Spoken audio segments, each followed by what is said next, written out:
Hello guys, in this video I'm going to show you how to find nightlife locations in the Ceasar's rewards application. The first thing you need to do is enter the app. Once you are done with that and you are in the home page, you should look at the bottom of your screen, and in the middle you will find the do and see section.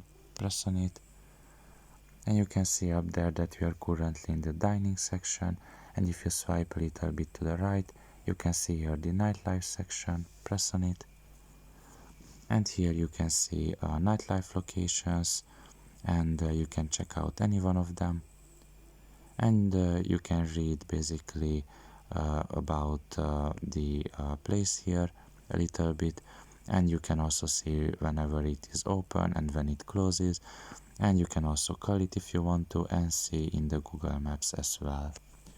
So pretty much this is all about it.